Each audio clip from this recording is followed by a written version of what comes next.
What's up, ladies and gentlemen, boys and girls around the world? I would like to welcome you back to the Real Talk with Zuby podcast. Now, I have got on a very special next guest right here. Very, very special guest. I love the way I was just asking her before we started recording how she would like to be introduced. And so I'm going to introduce her. I'm going to tell you what she said. She said, the future governor of Arizona. And I love that. This is Kari Lake. Welcome to the show. It's so good to be here, Zuby. I've been following you for a long time on social media. You're one of the bright spots on Twitter, and that's saying something. So I really feel like I've arrived that I'm sitting here and on your show with you today. Thank you for having me. I'm honored to have you on, Kari. So, wow, let's get right into it. For people who are not familiar with you, please introduce yourself to the audience because I've got listeners, of course, in the USA, but lots of listeners in Canada, the UK, and other countries as well. Okay. I am just a mom, an American citizen who is fed up with what I'm seeing going on in our country. And I stepped forward and I'm running for governor of Arizona. Let me give you a little bit of my history. I'm from a large family of 9 and the youngest of 9. And I came to Arizona 27, 28 years ago for a job opportunity to be a journalist and a news anchor here in the beautiful state of Arizona. And for 27 years, I had a wonderful career where I was able to be a fair and honest journalist. But during COVID, I walked away from that career and a very large paycheck because I no longer wanted to be part of what I perceived as an industry that had become propaganda. And upon making that apparently courageous bold move, the people really reached out to me in Arizona and said, would you please consider running for office? We need somebody that we trust, that understands our issues, that loves Arizona. We're tired of the career politicians. So I took a leap of faith. I threw my hat in the ring, and we have an incredible political movement happening here in Arizona. I'm an America First, Arizona First candidate. We are kicking butt and taking names. And we are going to set things straight in Arizona and restore law and order and make Arizona a great free state again. I love that. What is it that made you want to get involved in politics specifically? It's such a crazy and murky world, and obviously you already had a successful career before it. So what was it specifically that drew you into it? Well, I really didn't want to get involved in politics, and sometimes I still don't. But Yeah. what choice do we have? You know, our republic is on the edge of going under, and if we don't step forward as citizens, as our founding fathers envisioned, that we would keep this republic alive and going, and we've kind of put, vote every time you say, "Oh, we're politically active, we vote." No, it takes more than that to have a healthy republic. Hmm. And so, as I said, I walked away from my career. I was 27 years covering this state, 22 as the main news anchor in this state, in top of my game, number one for that entire time. Hmm. So I had huge name ID. 85% of the state knows who I am, and now it's closer to 95%. And I took those God-given abilities that God granted me, and I'm using those to run for office and take back our government and Hmm. restore it to the people. I believe that the Republican Party, the new Republican Party, is a party of we the people. We're the party of ideas that work and bringing solutions to the long time problems we've had. So I wouldn't say I wanted to get into politics. I somehow let the people of this great state talk me into it. I Yeah. left the corrupt, disgusting world of fake news, and I somehow allowed the people to talk me into going to the even more corrupt world of politics. I don't know if I should love the people or hate them, but we're doing great. And I think that God kind of tapped me on the shoulder, freed me up at this Hmm. moment to do this. There's something you said there that really jumped out at me, actually, which I wanted to ask about. So you said that you feel that the republic is under threat. Now, everyone knows I'm from the UK, but I'm someone who spends a lot of time in the US and loves the USA and does a lot of events there. And something I've noticed that's interesting from an outside perspective is that when you talk to people more on the left side of the aisle or people who tend to vote Democratic, they say that our democracy is under threat. And when you talk to people on more the right and conservative side of the aisle, they say our republic is under threat. So both sides, regardless of where they sit ideologically, are feeling that the other side is this kind of threat to the whole country. So what do you make of that, and where do you think that's coming from? Well, let me just drop some cold, hard facts. Okay. We are a constitutional republic, Hmm. and that's a fact. And so when they say our democracy is under threat, they're just trying to find a way to, word things to make people side with them. But we have a republic, and that's how our country was set up. We are 50 sovereign states, and we are watching a federal government that the states, we founded the federal government. We created the federal government.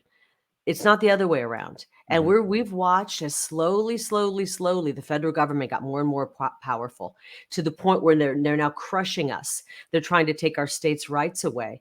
Each state has sovereignty in this country. And we've watched as the federal government has become so bloated.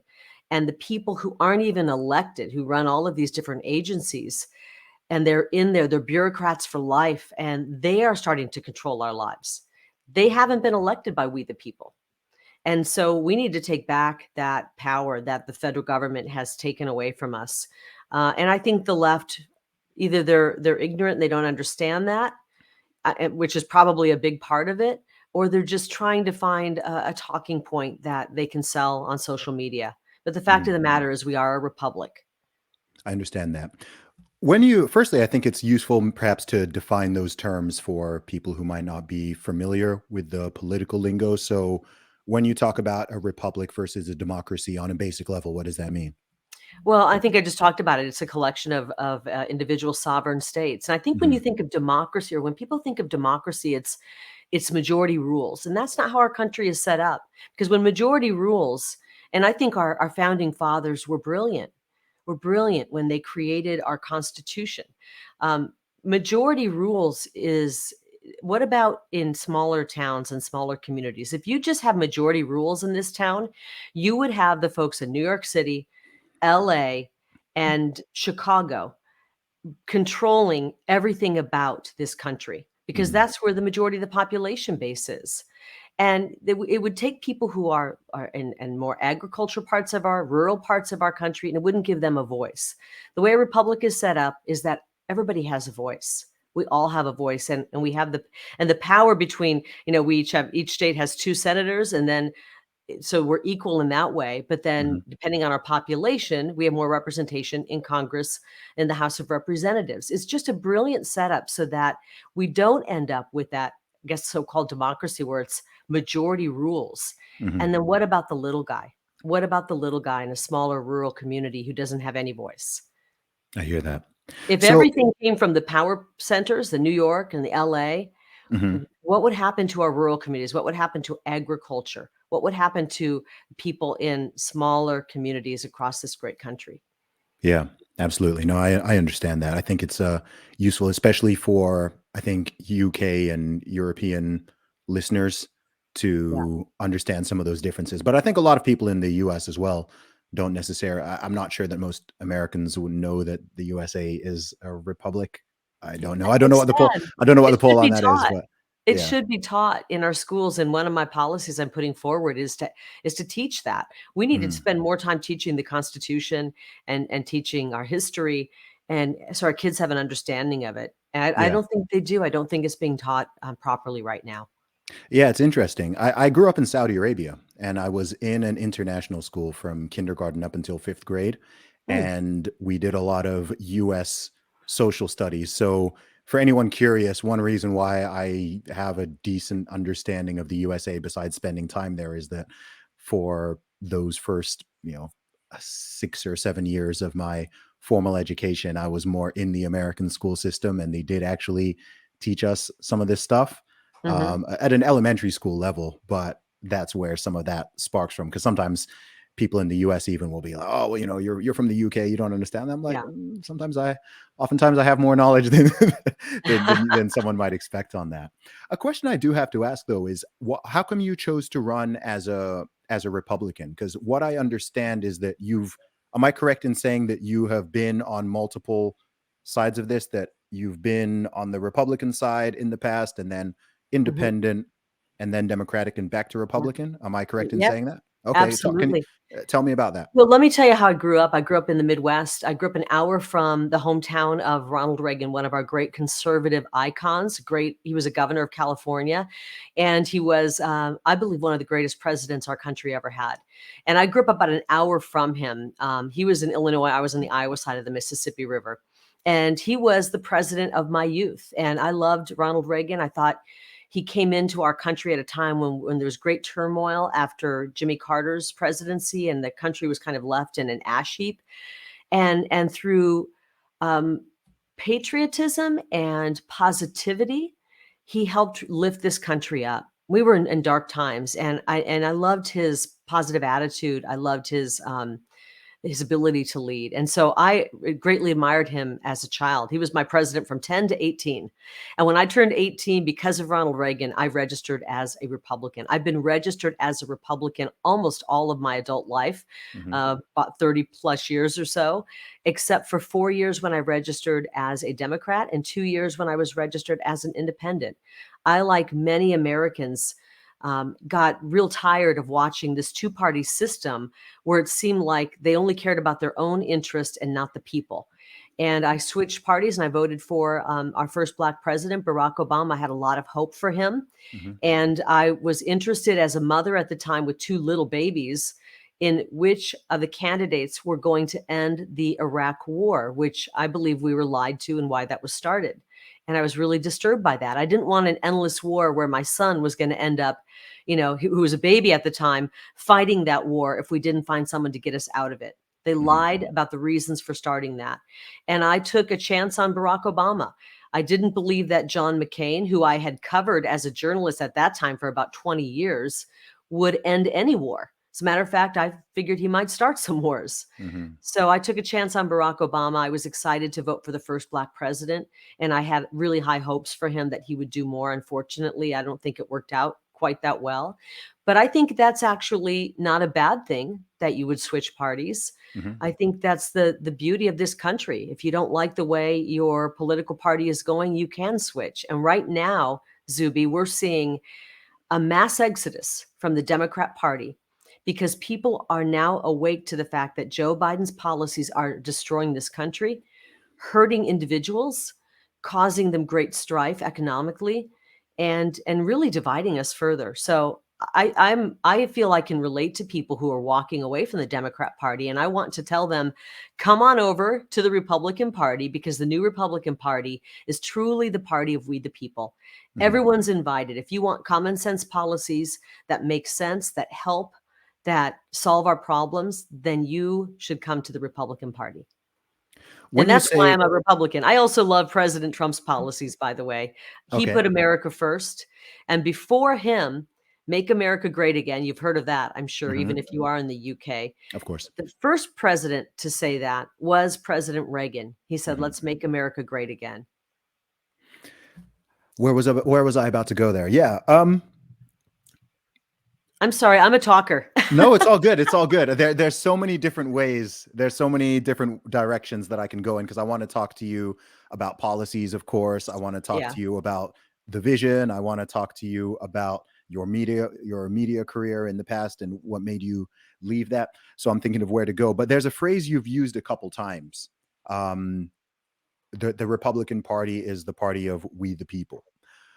When you say that, what do you mean by that? Well, we the people is the people of the United States of America. Hmm. We the people are who elects our elected officials. And so when you're running for office, you're not running necessarily to be a leader. You're running to be a representative of we the people.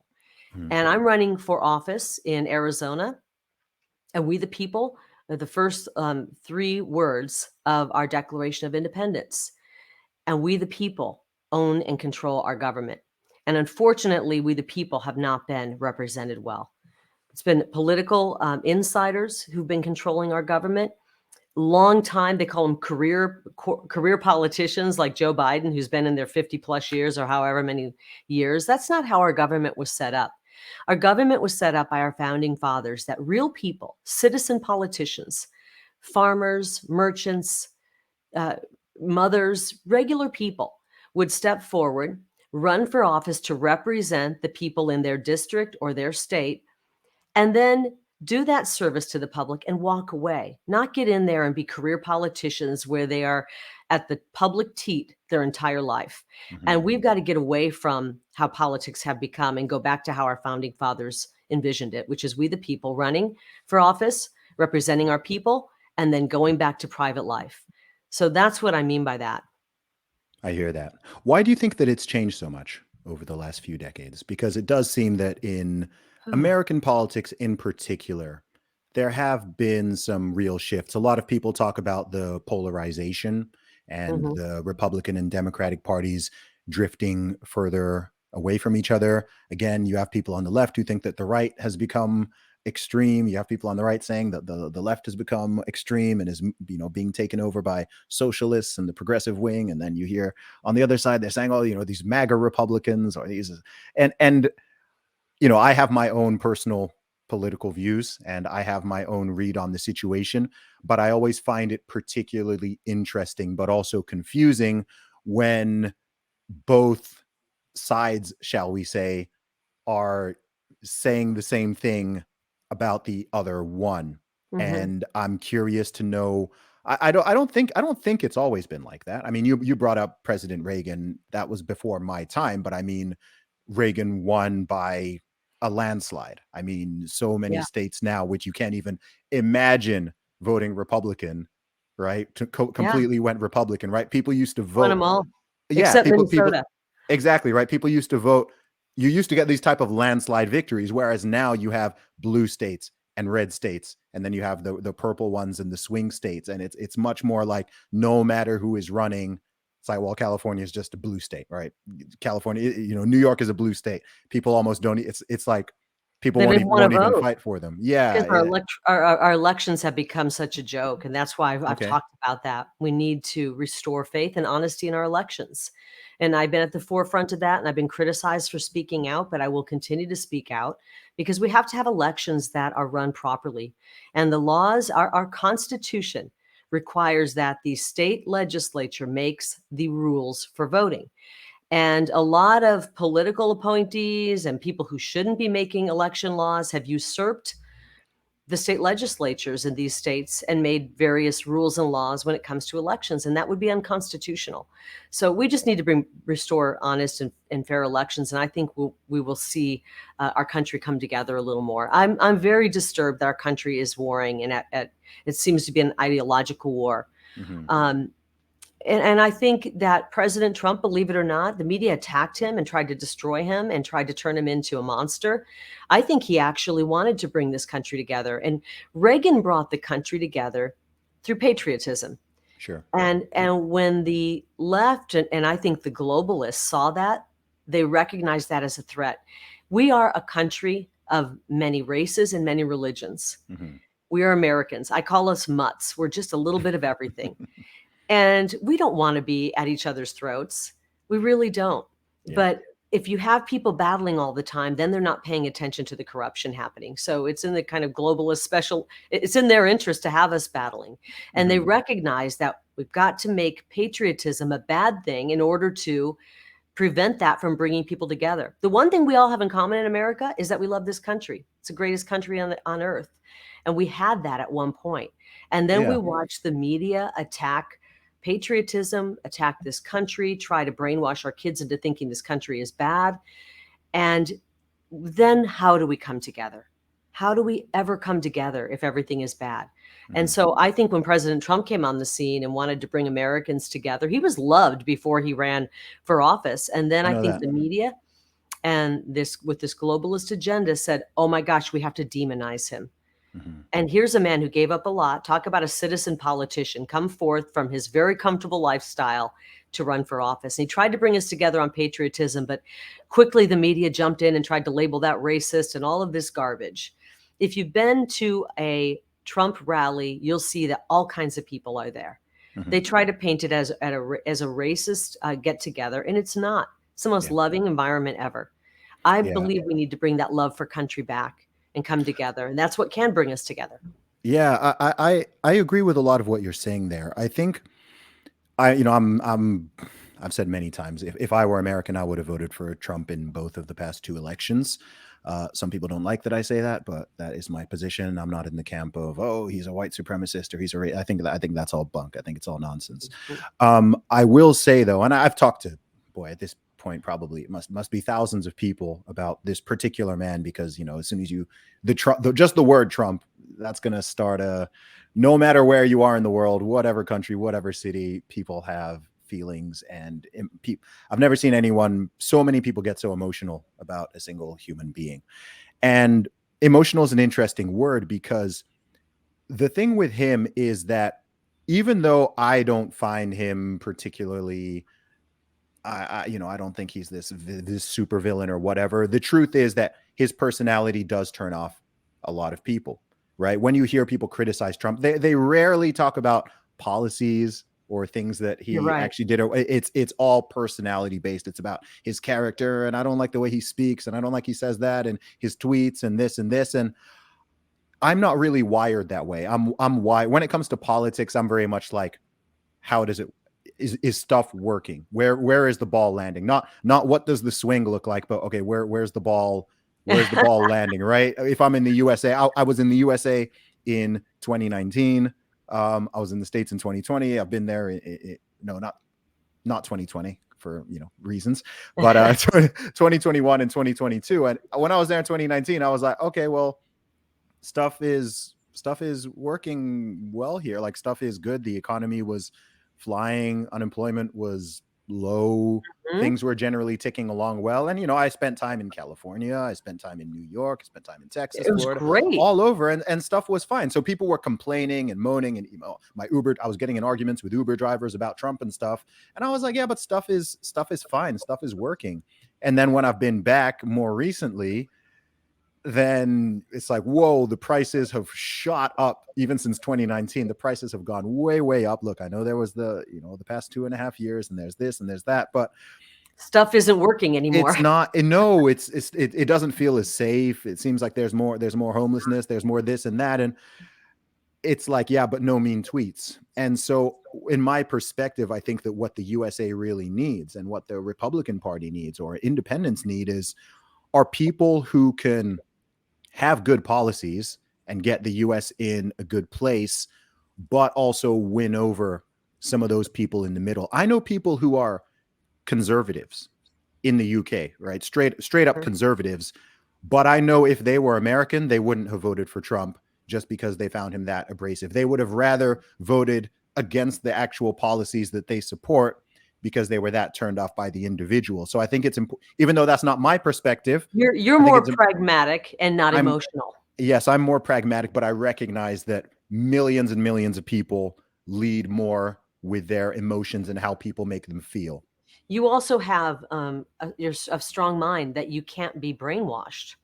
And when you're in control of your mind, where you're not able to succumb to the brainwashing, you see what's happening. They took a man, President Trump, when he was Donald Trump, he was loved. The liberals loved him. The conservatives loved him. Everyone loved him. I'm a rapper. The hip hop world loved him. And the hip hop world loved him. And they said, oh my gosh, how do we stop him? Because he's unstoppable. He's got America First policies. He's going to take away our ability to be corrupt politicians. And they threw everything they had, including the kitchen sink, at him. They got their minions in the media to attack him relentlessly for 6 to 7 years, through a bunch of fake, Russia. All this stuff was bogus. And so when someone comes up to me and tells me they hate Trump because they just don't like his personality, I want to say to them, I'm sorry, but you've been brainwashed by the media. You've been brainwashed. They're trying to do the same to me. I walked into this. I've been the face of Arizona when it comes to news and journalism. I was an honest reporter. I walked into politics. I think I had something like 65% positivity. My likability number was that high. That's really high. And they freaked out and said, we got to stop her because we can't control her. She's working for the people, not for us. And so they've been giving me the Trump treatment. Throw everything you've got at her, try to destroy her reputation, make up lies, write hit pieces. And Zuby, for almost 1.5 years now, I have been attacked relentlessly. I'm getting the Trump treatment. It is bogus. In the primary, I had nearly $30 million thrown at me. of the political machine trying to stop people who are representing the people. They want to stay in control. They don't want we the people in control. And so they have to do everything they can to try to tear us down. And I just hope people are waking up to the fact that that's how it's done. They want us at each other's throats. They don't want us coming together as people. My policies are great policies that will work and help Democrats, independents, and Republicans. The same way President Trump's policies were just like that. If you look at every section of our society, and whether it's the rich were doing better, the poor were doing better, whites were doing better, blacks were doing better, Hispanics were doing better, Asians were doing better, young people, old people, retirees were doing better. Yes. Everybody was doing better, but they wanted us to be looking over here at the mean tweet instead of at the policy. And I hope people are waking up. I really do. That's very much my read on it as well. And I think with so many of the things you said there, it's objective. This isn't just based on feelings. I mean, if you look at the economy, you look at employment, you look at the cost of goods and all of these things, it's like, yeah, you look at crime rates. It's like it was objectively, yeah, it was objectively better a few years ago. Now, not all of that is going to be down to a president. I don't want to give the federal government or any single individual that much credit or demonization. But the governors are the important ones. The governors are the important ones, truly. Yeah, and we're on the verge of losing our country because Joe Biden's terrible policies. And we need to make sure we save Arizona. I'm not going to let Joe Biden take Arizona down with the rest of the country. If that's what his goal is, to drive this country into the ground, we're going to try to save Arizona. I hear that. And I want to talk about specific policies in a moment, but I have to ask because there's a word you've used a lot recently, and that is they. So when you say they, who are you referring to? Give it to me in a sentence. What do you mean? Okay.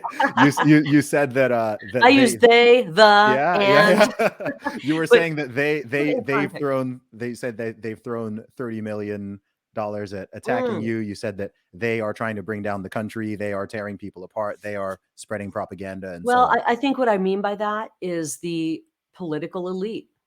I ran against the political elite. I'm grassroots. I'm of we the people. And I ran against a very powerful machine. The people who were running against me were a part of that political elite. They've been in politics for a long time. They've been at the core of that power for a long time. And they'll put their own candidates out, okay, this is one of us, put the political elite candidate out. So I won in the primary. This is the first time in a long time that a grassroots candidate has won in such a big election.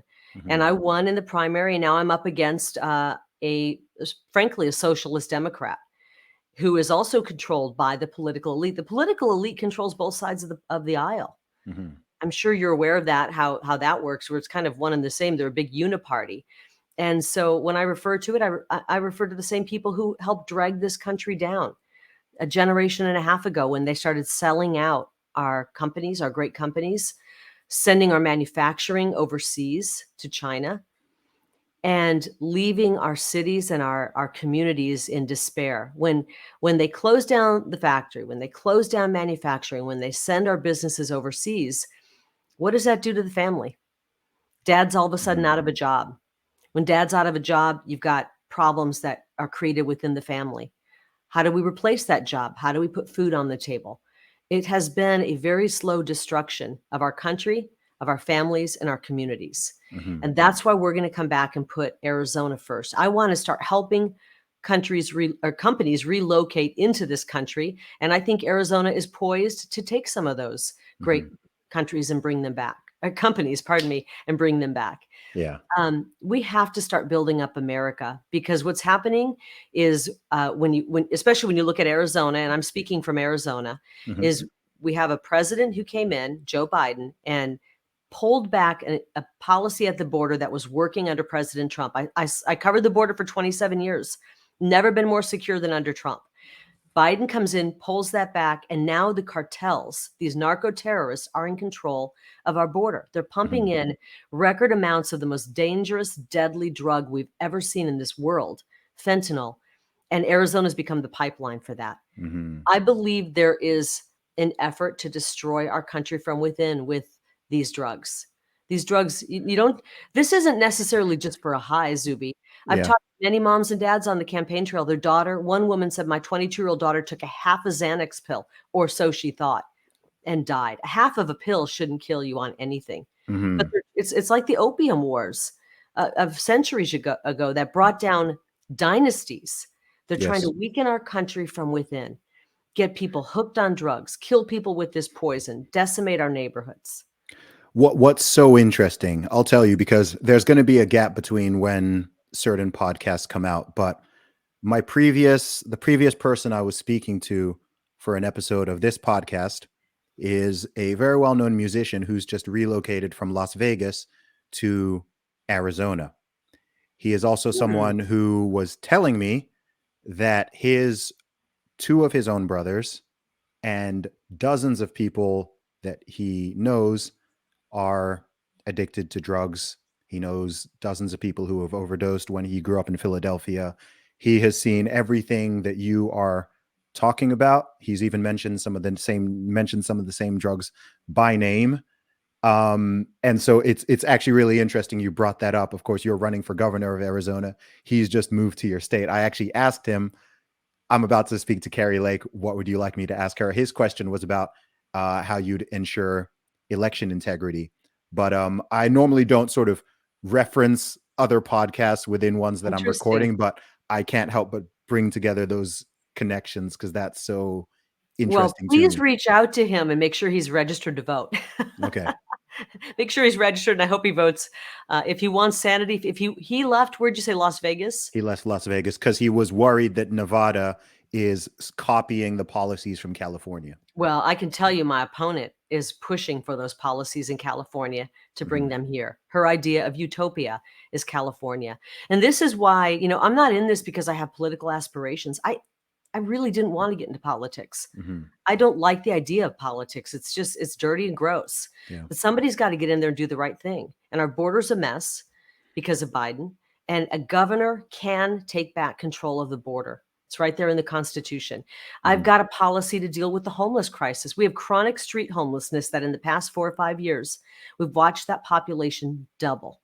Yes. And it's because of the drugs pouring in. God did not intend for any one of us to live on a street with a needle in our arm. And we're going to Mhm. help these people, but we're going to also require them to have skin in the game. We can't just say, okay, here's a handout, here's a clean needle. We are enabling people to kill themselves and die on the streets. Mhm. It's terrible. And we need to help these people stop enabling them, get them treatment, help them become contributing citizens in our society. And just as importantly, have some compassion for the hardworking people who are doing the right thing every day, who are following the law, working, paying their taxes, taking care of their families, who would like to have safe streets again, who would like to be able to take their kids to a park and play after work or after school and not worry about stepping on a used needle or having an encounter with somebody who's out of their minds in a drug-induced psychosis. We're not Yeah. going to let Arizona become San Francisco, Seattle, and Portland. And we have to tackle these big problems. I hear that totally. I'd love to go deeper on that actually, Carrie. Can we talk about what you would do as governor? Yeah, oh, let me have a sip of coffee first. Oh, please, I'm going please to have a need it for sip. this one. No, yeah, please. And I say this again, remember, I'm from the UK.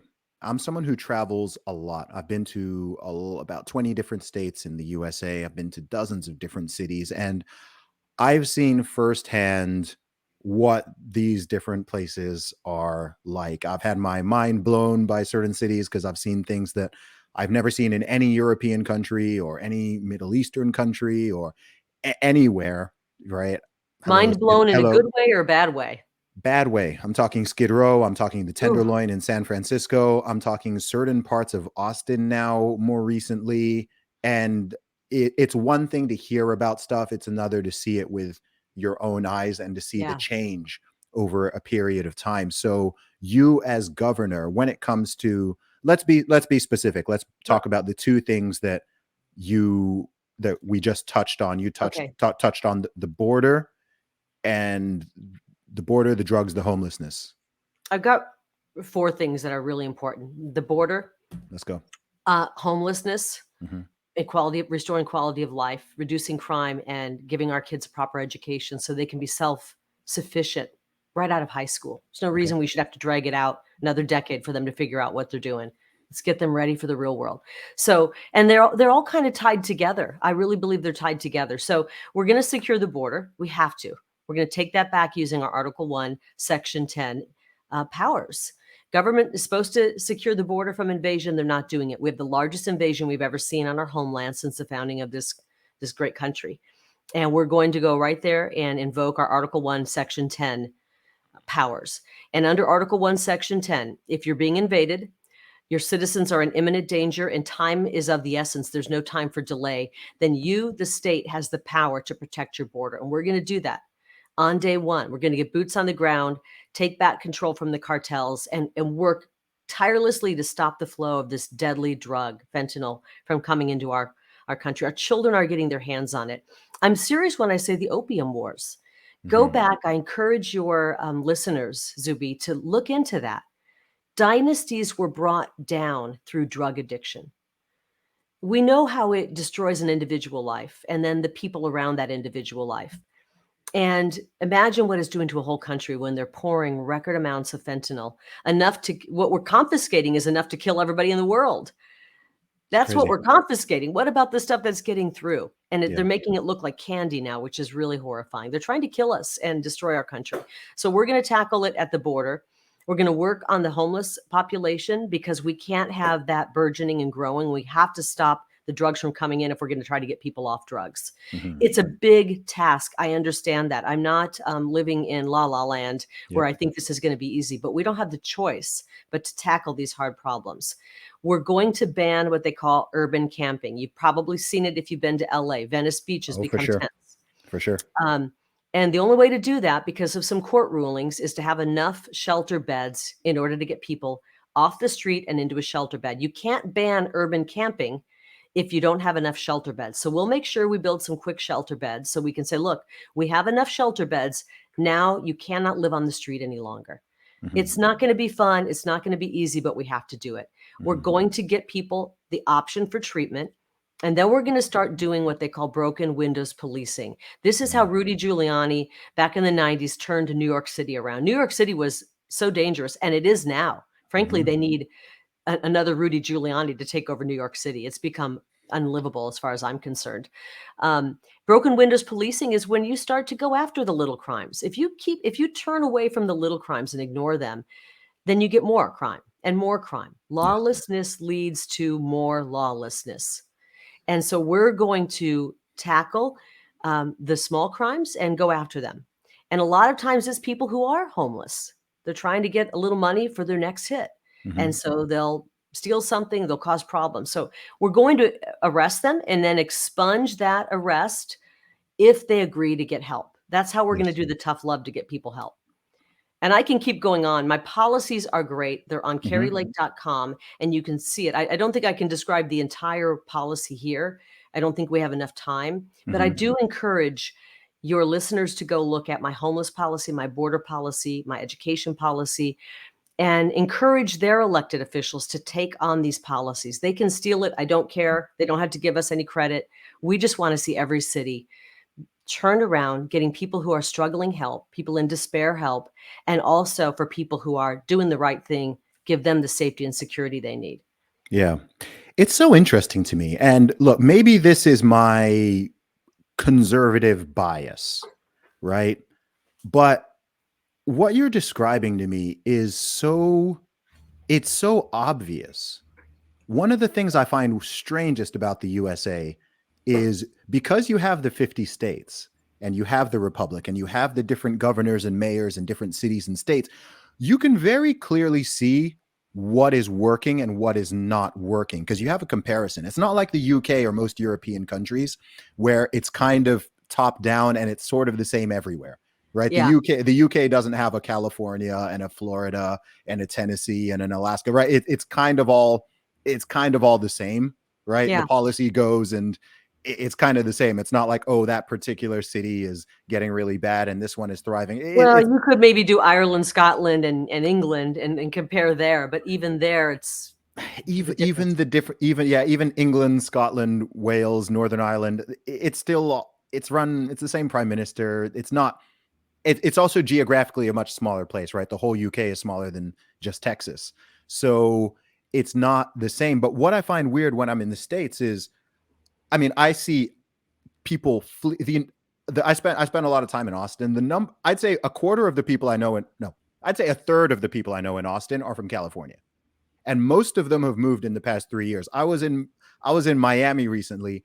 Everyone is from like New York and they have been fleeing. I mean, you can see it in the rental prices and house prices, or Yep. whatever, and by in huge numbers. And what I find bizarre is that the people who are running and who live in, we brought up, Seattle and Portland and San Francisco and LA and New York City and so on. I don't get how people are not, I don't understand how people keep voting for it, because it's one thing to have politicians pushing certain crazy ideas, but people vote. So I'm confused as to what is going on in certain places where they can see homelessness is going up, crime is going up, the cost of everything is going up. Hmm. People are not able to walk around safely and to have their basic freedoms. They shut people down. They closed people's businesses for ridiculous amounts of time. They forced mandates on people. And people vote, yeah, we want more of that. And that's That's the thing. because our elections are corrupt. Do And you that's think why I so? talk about it. Absolutely. But I think people really. I mean, I talked to people who are, more liberal and progressive, and it's one of the things that struck me when I was in California is that people didn't draw the connection between the policies they vote for and the results on the ground. So Yeah. I would be there and I'd be amongst people who are, more liberal, Democrat, and so on, and they'll be complaining about a lot of the same stuff, right? They'll be saying, "Oh my Yeah. gosh, this is terrible. This is this," and then, but they don't draw the connection I see. between what they vote for and the results of it, and that's the part that I find perplexing. I don't find Is it this perplexing and that this is probably more before 2020. I think COVID was a yeah. real wake-up call for a lot of people. We're seeing with our campaign a real movement. From day Okay. one, we have a movement of people behind this. It's very exciting. It's never been seen in Arizona politics before. It only took me 3 weeks to get the signatures to be on the ballot. That Mhm. normally takes 9 months, and you have to Okay. pay for the signatures. Now, I'm not telling you this to be boastful. It's not about me. It's about the people being fed up. And young people, primarily, I'm most proud of the fact that we are drawing young people in. Young people who never cared about politics, are kind of how you described it. It's like they might be frustrated with things, but they don't kind of make that connection. Mhm. They finally have made the connection because they had some of the greatest memories and moments of their life taken away through terrible COVID policy. Mhm. They were masked. We live in 115, 120-degree heat. It's Yep. not fun to wear a mask in Arizona. And it was the children and the young people who were forced with bad, torturous policy to wear masks longer than anyone. They had their prom taken away, their ability to walk and take graduation, their ability to hang out with friends taken away. They were locked in their dorm rooms and forced to go online. They had scholarship opportunities taken away from them. They realized, and it's kind of beautiful actually that this came out of such a dark time, that politics and policy affect their lives. They're Yes. getting involved now because if they don't, somebody else will chart the course for their future. And we have more young people involved who have finally woken up that politics matter. Politics matter. That's awesome. I want to hear a little bit about your time in the media, because you've been quite critical of the media and their propaganda during this interview. So, as someone who worked in that world for decades, give me a little bit of an insight on that, especially because some of the things you're saying right now, I'm like, man, she could not have been popular with some of these views, especially over the past couple of years, especially working in media. So, Well, I was a good journalist. I didn't espouse my views, and I kept those to myself. That's how journalists should be. Can I yes, say one more thing real quick on policy? Because I please didn't go ahead. finish Go ahead. that third part, which is educating our children properly. Hmm. We are proposing a dual track education after 10th grade. Here in the US, we have K through 12. Our kids are in school for 13 years. And after 10th grade, we want to push very hard to get, if a student wants to go to a 4-year university, great, go for it.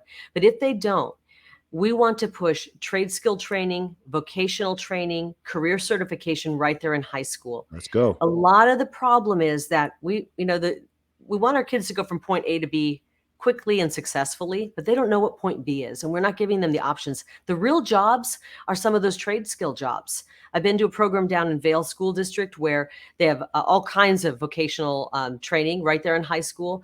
The kids in the welding class, the teacher told me every single one of them, there are about 25, will graduate with their high school diploma, and they will all have job offers making 70 to 100,000 full benefits. We need to give our kids this. The purpose of educating our children is not just to bide time. It is to prepare them for the real world so they're self-sufficient and they can make a living and realize the American dream. And if we don't give them that, if we shortchange them on their education, then they end up in that cycle of despair, going nowhere. And so we have to have that as well. Okay, now back to the media. When I was a journalist, I was a fair journalist. As a matter of fact, when I was recruited by the people to run for office, it really is an amazing story. I went on Steve Bannon's show. I'll never forget. I show up on his show. I do an interview with him. And I thought it went really well. I mean, I was new to politics. I'd only been in politics a few days. And he texted me and said, "You want to know how that went?" And I said, "Yeah, of course." And he goes, "Can I give you some advice?" I said, "Absolutely." I'm thinking he's going to say it went great. He called me and he said, "That was horrible." And I thought, wow, I didn't stutter. I kept my point. I made my point succinctly. What was wrong? And he goes, "Well, it was great if I was interviewing a journalist or a news lady, but you're not a journalist anymore. You're going to have to start putting your opinion out there. You're running for office. People want to know where you stand." And I'll tell you what, after being a journalist for 30 years, Zuby, it was really hard. I had trained myself to keep those biases and opinions to myself, because that's what you're supposed to do as a journalist. And now I obviously don't do that anymore because we're in the 11th hour. Actually, we're in the final minutes. And if we don't start speaking out, speaking the truth, then we will lose this country. I believe we're very close to losing it. And that's why I encourage people. Who cares what they say about you on social media? I know they're attacking you right now, Zuby. Who cares? Because if you're here in America, if you lose a friend, if you lose a client, if they shut you down on Twitter and you lose our founding fathers lost a whole hell of a lot more than that. When those 56 men signed their name to the Declaration of Independence, they signed their death warrant. Many of them had their homes burned. Their families were harassed and hurt and shot and killed. And many of them were killed. But we're on the verge of losing this country. So let's sacrifice a social media embarrassment or post. Not an embarrassment. I don't find anything embarrassing about speaking out to try to save our country. Of course. What's funny with that aspect, though, you brought up the social media, is that this might be different for you in the world of politics now, but it's all limited to social media. In the real world, I get 100% love. It's all love. Any city, any country, all love. Selfies, hugs, handshakes. Man, thank you. Love what you're doing. Been following you. Saw you on this. Saw you. It's all love. I can do a meetup in like any city, any country. It's amazing. And then you go online and it creates this illusion that stuff is way more hateful and aggressive and so on than it is. I mean, it's not real. That's why. No, it's not real. It's very manufactured, right? People think, especially people who aren't in the USA, people think that you go to the States and it's just like everyone is fighting and it's chaotic and there's shootouts and there's this and there's that. And because that's what people see. That's what you see in the mainstream media. That's what you see on social media. A normal day doesn't go viral, right? There's no, it was just a normal day in Chicago today and stuff was fine and people got on well. It's when something crazy happens that it gets highlighted and it gets blown up. And that's why people think that the police are just going around murdering black people. People think that black and white people are just fighting in the street and that Republicans and Democrats are just at each other's throats. And then you go there and you're like, you know what? It's not yes, there's some polarization and there's some division, and there always will be in a country the size and scale and as diverse as the US. but it's not as I do think that the fear and division narrative is overblown. It's not that it doesn't exist, but I do think that when I'm there, I'm like, you know what? Most Americans are decent people. Most people are nice. Most people It's are a friendly. narrative. You're right. The People are word narrative. It's a people narrative are getting on generally. being pushed by the media and the social media, and Mm, Twitter is not real. I mean, we're finding out there's a lot of phony fake accounts through this whole, if you're following the mainstream media is not covering what's happening with Twitter and all these hearings that are happening, but they've got actual spies on Chinese spies on their staff. That's come out in Congress with these hearings, and the management didn't care. It's like, you've got literal spies working for you, and we're finding out that I just read, I think it was Elon Musk posted that 80% of the accounts are just fake accounts. So all those accounts, those bots go at you, the trolls, and they make mhm, you think you're in the minority, and what you're preaching, which is common sense, love, coming mm, together. And they make you think that you are the worst person in the world. So once you realize these are not real people I'm dealing with, then you don't care. You don't care. But you talked about the division, and we just held a press conference last night. Some of it's up on my Twitter account. The rest will go on my Rumble page. You can see the entire press conference in support of our good men and women in law enforcement. Our mhm. streets are so unsafe right now. Crime is soaring through the roof. Violent crime, even property crime. And that may not seem like a big deal, but when your car's broken into, the windows shattered, stuff inside is stolen, it's hard to recover from that if you're barely making ends meet. Replacing a window on a car is expensive. If your home's been broken into, you lose that sense of security. These are serious crimes. Every Yes. crime is. We got to support our police. And as we were doing the press conference, the media tried to start pushing that agenda that the police are after Black people. The police are trying to hurt Black people. And I just shut them down. Good. That's not true. The police, many of them are Black people, and the Yes. police are trying to help. They're trying to help. And what they're doing by pushing that narrative is they're defunding the police. They're pulling police out of neighborhoods where do need more police. Yes. You go to any neighborhood, I don't care if it's primarily a white neighborhood, Black, Hispanic, Asian, whatever, and you ask them, do you want the police to pull out? Do you want less police, fewer police? Do you want defunding the police? They will tell you no. They want secure and safe streets. They want their children to be able to play outside and not have to worry to death about what's going to happen. And I'm just really pushing back against the media. They're the ones who want this division that doesn't exist, but they are pushing for it. Mhm. And that's why when you're here, you see it. It doesn't really exist, but what's being put out on the airwaves across the world is that we're a divided country. I think we can come together quickly once people wake up to who's really doing the dividing. I agree with you. And I think the first thing that people need to me, like I'm somewhere between libertarian and conservative if I must label myself. I'm not hardline anything. I'm a free thinker. But I think that politics is functioning well when you essentially don't notice it, right? So when people are just you have your freedom, you have your liberty, and so on, stuff is functioning, the infrastructure is decent, and you are just generally safe, right? You're Yeah. you're not freaking out about, oh my gosh, like, am I going to be attacked? Am I going to be robbed? Yeah, do I have to, you talked about worrying about your children stepping on needles, right? People just want stuff to function and just have an environment and be safe. And even with some of these communities, that's how you then would get investment, right? So there are Yeah. places, there are dilapidated areas in the USA where no sane person wants to go in there and Uh-huh. develop things because it's not safe, right? You don't want to open a store because shoplifting is going crazy. You don't want to invest in real estate because you've just got homeless people and drug addicts scattered around everywhere and so on. So Yeah. I think with the people who push this, defund or abolish the police notion and some of these crazy policies, that are very, very permissive and which incentivize really bad behavior. This is the epitome of oh man, of I think it's I want to give a shout out to someone called Rob Henderson because this is his term, I believe he coined, called luxury beliefs, right? It's Yep. the epitome of luxury beliefs where people can afford to promote them and show they're a good person, and they're not going to be the individuals who are in those You're communities suffering. who, yes, who have to suffer the brunt of it. And so I think abolish and defund the police, the desire to disarm everybody, the notion that people should just be able to set up these encampments everywhere and you should give people free needles and this and that.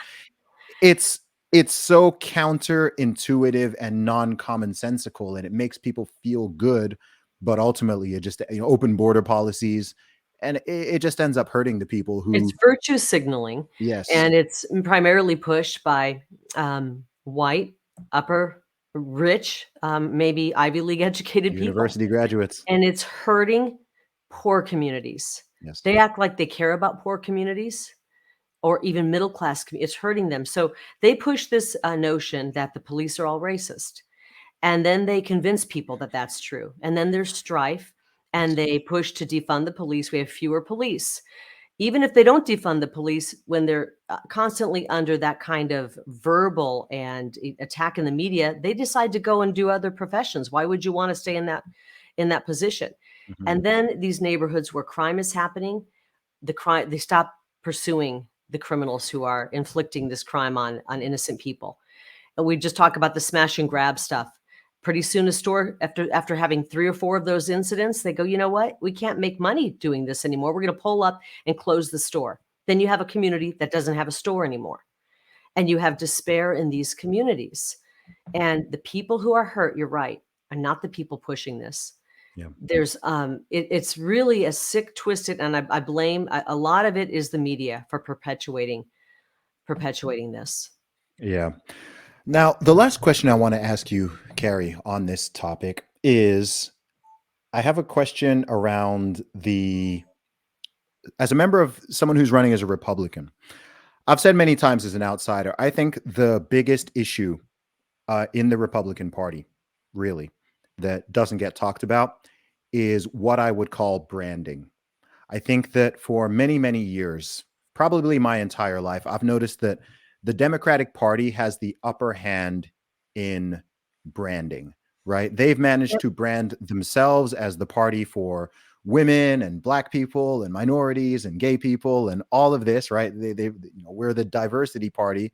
And they've also managed to brand the Republicans as being somehow racist or bigoted or not caring about the common person and so on and so forth. I think that that is a complete garbage narrative. I don't think that it's remotely true, but the branding is effective. There are millions and millions of people out there who do believe that. So what do you think that yourself and other Republicans can do at both the state and perhaps even the federal level to better reach out to people and to change that branding over the course of time? You're 100% right. I talk about this on the campaign trail. We need some great communicators like the Ronald Reagans of the world to say, no, no, no, we're actually the party of common sense, of sanity. But the left has been almost evil geniuses in the way they're using language. I mean, look at this Inflation Reduction Act. All it does is drive inflation up, but they call it inflation reduction. It's like opposite day. They Mhm. call abortion the taking of the life of the Reproductive unborn justice, in the mother's womb, healthcare. healthcare. Yeah, they call pregnancy a health problem. Mhm. They call patriotism racism, and we Mhm. allow them. They call conservative values uh, right-wing values, and we have sat there and allowed that. And I'm going to stand up and fight back because guess what? I'm a communicator. And this is a war right now of narrative, information, and communication. And I'm going to do my best to communicate what the Republican Party is all about. We are about common sense ideas. We are about finally solutions to these problems that we've been watching go on for decades that are really destroying our states and our cities and communities. And I believe I think we're the most inclusive party. If we want inclusivity, anywhere. If you want ideas that work, you are welcome in this party. And so we need to work on that. I agree with you 1,000%. We've allowed them to control the language Mhm. and not call them out on it. Even with an issue like abortion, they never even talk abortion. Have you They don't noticed use that? that word. They Never, barely use it. No. unless they're pushing at a Republican. They say pro-choice. Mhm. And then the right falls into it and says, okay, we'll be pro-life. Mhm. Let's not take out what the issue is. It's abortion. It's the taking of the life of the unborn. Mhm. And so we've got to stop allowing them to hijack language like that. And if they do, we need to fight back with some serious dose of truth. And that's what I intend to do. We need another Ronald Reagan right now. And I am not even saying I'm anywhere close to being Ronald Reagan, but he was called the great communicator. And we need somebody who can communicate the ideals of our party, because it is truly only through America First ideas and policies that we'll get out of the mess we're in. It's the so-called people with experience who've gotten us into the mess, and it's going to take some Mhm. outsiders to get us out. Donald Trump was an outsider. Ronald Reagan was an outsider. I am an outsider. We need outsiders, real American citizens, to step forward and help lead this government for we the people. Kari, I like so much of what you're saying. It sounds completely sane and commonsensical to me. And importantly, and this is important, I think you're very likable. You're a great Thank communicator, you. and you're very likable. And I think I do think that's important, because as we've discussed, there's the facts and the logic and the rationality side, but I do think that likability and ability to communicate and relate to people and have people feel like you care about them and are representing you. I think sometimes Republicans miss the mark on this, even if the policies are great. And I think that you're able to balance those things very, very well. So I wish you the Thank best of you luck so with it. much. I have to say, when I looked at my agenda today and I saw that we were doing this interview, I think usually they'll write, like, they want to talk about the border, they want to, and yours said, I don't know what we're going to talk about.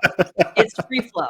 And I thought, that's my kind of show. I love just the ebb and flow of just normal conversation. And I believe that everybody running for office should have to do an hour or 2 hour long podcast where they don't know what the question is. It's hard to fake who you are and Yeah. lie about who you are when you're exposed in an interview that you don't know where it's going to go. You don't know the questions. And I've done a lot of these. I've done 3 hour podcasts where we talk about all kinds of crazy stuff. It's good to see where people stand when they're thrown kind of the unknown, because that's what it is when you're in the real world governing. You're going to be thrown a lot of unknown. And I'm running against a socialist who won't even show up for a debate. First time ever in the history of Arizona when the gubernatorial candidate won't show up for the debate. She Mhm. doesn't want to show up for the job interview. And to me, that should be disqualifying. And hopefully the people of Arizona understand that. If you can't show up on the debate stage and share your ideas and your policies with the good people that you want to represent, then, hit the road. I hear that. Kari, where can people find and follow you online? Thank you. KariLake.com. It's KARILAKE.com. I encourage you to go there and take a look at our policy page. It's under issues, and take a look at that border policy. Take a look at that policy on homelessness and on education. Those are three critical points that we need to address in order to get things back on track in this country. Been so good to talk to you, Kari. Thanks for coming on the show. Thank you. Bye-bye. Bye.